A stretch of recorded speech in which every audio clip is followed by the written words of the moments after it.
Olá, pessoal! Mais uma vez estamos aqui com mais uma aula de Sociologia. Meu nome é Ana Cláudia e o nosso assunto hoje é Democracia e Neoliberalismo no Brasil. Como é que surge essa democracia? Como é que ela acontece? Na aula anterior nós falamos sobre o Império e essa transição para o período republicano.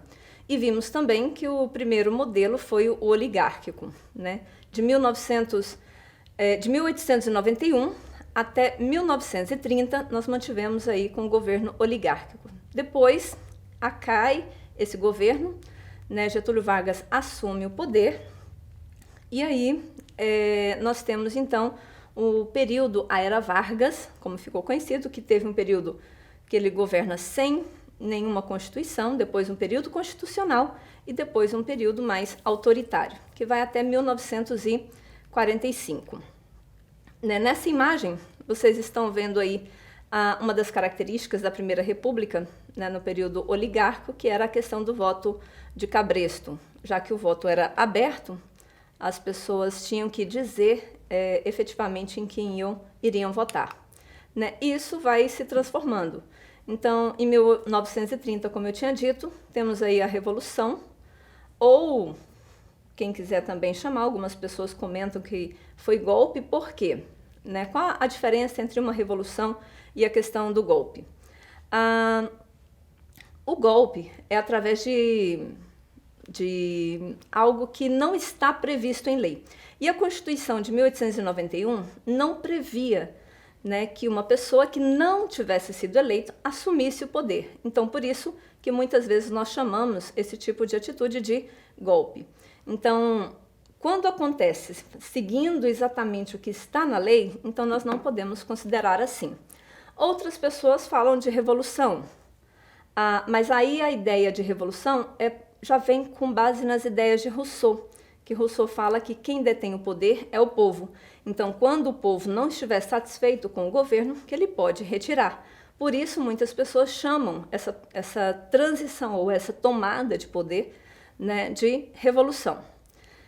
E aí nós temos 1934, Vargas promulga então uma Constituição, aí ele foi eleito, governa até 37, deveria ter uma eleição nessa época, mas aí ele dá um novo golpe, ele cria uma ideia do Plano Cohen, que foi um plano informando que os comunistas estavam tentando tomar o poder. Na realidade, os comunistas já estavam presos nessa época, e Vargas permanece no poder até 1945. Em 1945, ele foi deposto por Dutra e pelo general Dutra e pelo general Góes. Em 1946, nós temos aí a eleição de Dutra para presidente e aí uma nova Constituição, uma Constituição também democrática. Então, nós vamos ter esse período democrático de 1946 até 1964. Esse aí foi um período também chamado de período liberal no Brasil. Em 1950 tem novas eleições, dessa vez Getúlio Vargas é eleito pelo povo, então muitos historiadores comentam que Vargas assume o poder agora pelos braços do povo, ou seja, pelo fato dele ter sido eleito, e só que o mandato dele é interrompido pelo suicídio. E depois disso, o vice dele assume e logo em seguida vem Juscelino Kubitschek, também eleito pelo povo. Juscelino Kubitschek, ele, da mesma forma que Vargas investiu bastante na questão da indústria no Brasil, Juscelino Kubitschek também faz um grande investimento na indústria. Tanto que ele vem com um plano de desenvolvimentismo chamado de 50 anos em 5. Então, a ideia. Essa ideia de Getúlio Vargas, de um governo investindo na economia, isso vai até 1990, quando inicia o período neoliberal no Brasil. Depois, em 64, depois nós temos em 61 o governo de Jânio Quadros, ele foi eleito, mas ele acaba renunciando aí com menos de 8 meses de mandato, e João Goulart teria que assumir porque ele era o vice. No entanto, João Goulart, nessa época, estava na China, nesse momento, e houve uma tentativa de impedir que João Goulart assumisse o poder. Até que esse impasse foi resolvido, e no Brasil nós tivemos, então, um período de regime parlamentarista. Tá? Ele assume no regime parlamentarista e vai até 1962. Em 1962, teve um plebiscito, uma consulta popular, e com essa consulta popular a população decidiu que seria presidencialista o regime que Goulart iria assumir. Só que, novamente, né, João Goulart foi deposto, foi retirado do poder, e iniciamos aí, então, o período militar no Brasil. Né, entre os militares que nós tivemos como presidente, né, vejamos na tela. O primeiro foi o presidente Castelo Branco, o segundo, Costa e Silva, depois Médici, Geisel e Figueiredo. Então, nós temos 3 períodos, de 64 a 68, então, vários atos institucionais foram editados aí nesse período, instituindo o bipartidarismo, ou seja, a existência apenas de 2 partidos políticos. E tivemos também o ato institucional número 5, né, que muitas pessoas mencionam, inclusive os historiadores e sociólogos também mencionam que foi um ato institucional muito rígido e que retira, né, que dá esse teor assim, bem autoritário para esse regime no período. Depois de 69 e 73 foi um período de maior enrijecimento.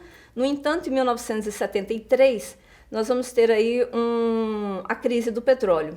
Com a crise do petróleo, né, nós vamos ter aí a população se revoltando, vários movimentos guerrilheiros e, claro, Geisel assume o poder. Quando ele assume o poder, ele fala, olha, eu vou fazer uma abertura política. Mas quem conclui essa abertura política foi Figueiredo, né? João Figueiredo é que vai concluir essa política. Nós tivemos, em 1984, um movimento chamado de Movimento Diretas Já.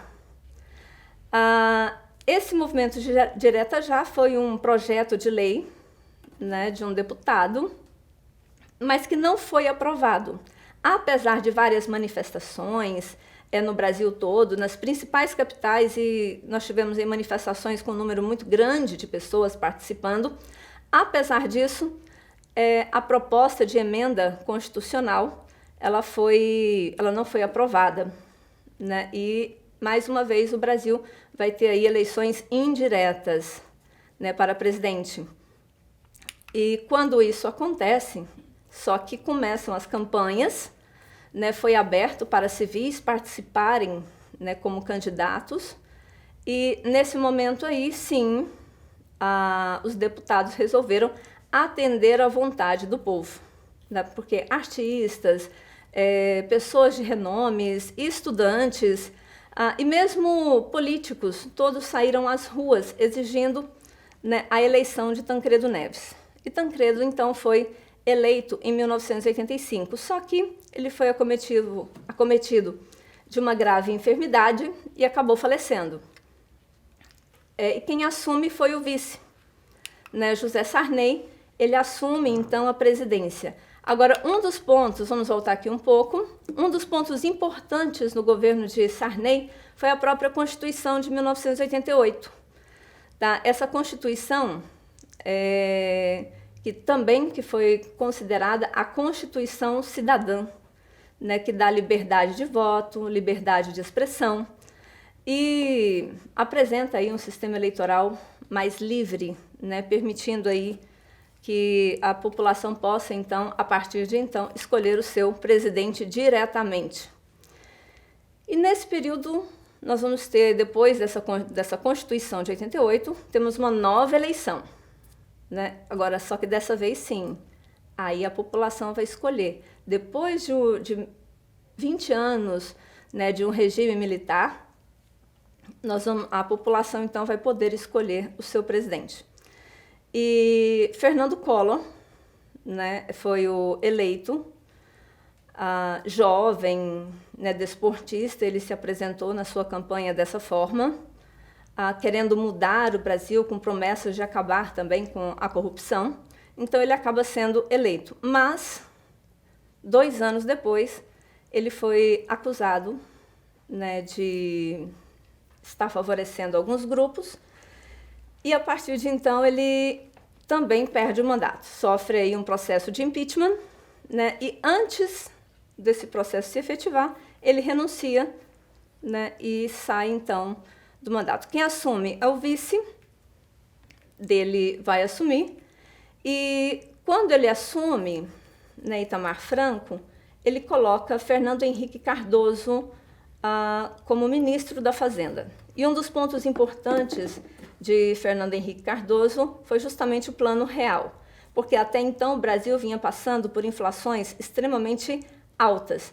E com o Plano Real houve uma redução, um controle da inflação, e isso acaba motivando e levando, então, à eleição de Fernando Henrique Cardoso para a presidência 2 anos depois. Esse sucesso. Agora, o importante, nesse período democrático no Brasil, que nós estamos tendo de 1988 até aqui, também veio junto, né, o sistema neoliberal, né, que começou no governo de Collor. Fernando Henrique Cardoso, ele dá uma impulsão muito grande para o neoliberalismo, né? Como que ele faz isso? Através das privatizações, tá? E o governo seguinte também de Lula, né, Luiz Inácio Lula da Silva, também tem ali as suas privatizações. E de lá para cá o Brasil vive nesse estado neoliberal. E quais são então as características desse estado neoliberal? Vejamos na tela.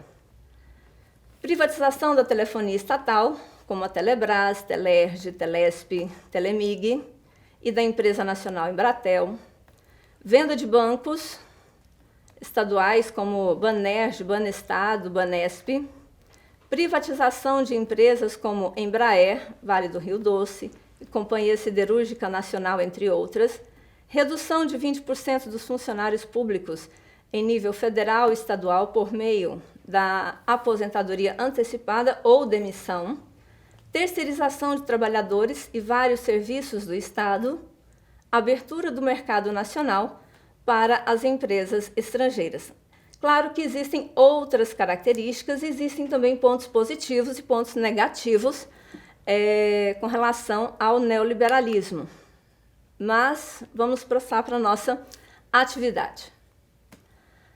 O processo de democratização do Brasil foi associado a medidas políticas e econômicas que ficaram conhecidas como neoliberais.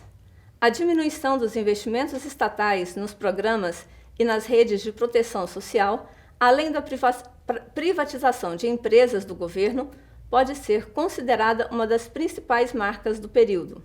Sobre o neoliberalismo, é correto afirmar que as decisões tomadas e divulgadas no Consenso de Washington foram irrelevantes nas posições políticas e econômicas adotadas pelos governos neoliberais.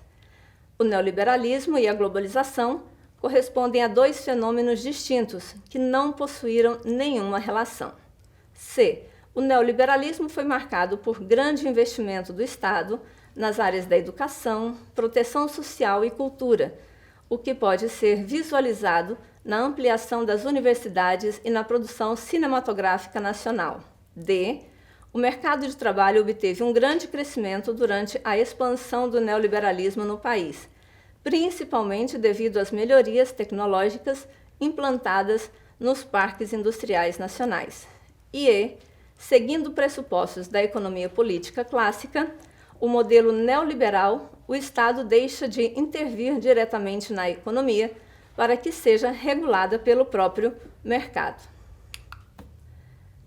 A alternativa correta seria a letra E. Seguindo pressupostos da economia política clássica, o modelo neoliberal, o Estado deixa de intervir diretamente na economia para que seja regulada pelo mercado, pelo próprio mercado. Muito bem, pessoal, chegamos ao final de mais uma aula, né? Para maiores esclarecimentos, vocês podem acessar, então, a plataforma Educ no endereço eletrônico, né, apresentado aí na tela. É educ.ce.ac.gov.br. E até a próxima. Muito obrigada a vocês pela atenção.